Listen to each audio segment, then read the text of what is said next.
আসসালামু আলাইকুম, সবাই কেমন আছেন? দুবাইয়ের ছোট্ট একটা আপডেট দেবো, ভিসা সংক্রান্ত আপডেট। সেটা হচ্ছে, আপনারা সবাই জানতেন যে দুবাইতে সকল প্রকার ভিসা বন্ধ এবং কোম্পানি চেঞ্জ করা যেটা ট্রান্সফার ভিসা সেটাও বন্ধ। মানে যারা দুবাইতে আছেন তারা যদি চান কোম্পানি চেঞ্জ করতে, সেটাও আপনারা পারবেন না। তো সেক্ষেত্রে এখন নতুন একটা নিয়ম করা হয়েছে, হচ্ছে দুবাইয়ের ট্রান্সপোর্ট ভিসা খুলে দেওয়া হয়েছে শুধু মেয়েদের জন্য।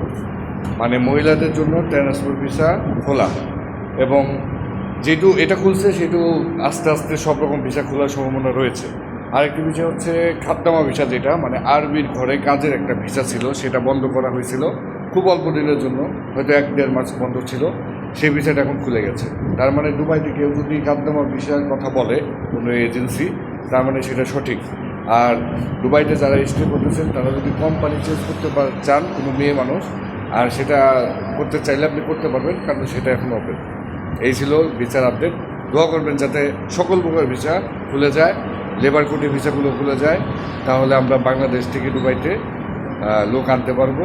কোম্পানিগুলোতে প্রচুর চাহিদা আছে, দুবাই শহরের কাজের প্রচুর চাহিদা রয়েছে, লোকের প্রচুর চাহিদা রয়েছে। ভিসা জনিত সংক্রান্ত কারণে এই লোকগুলো আসতে পারতেছে।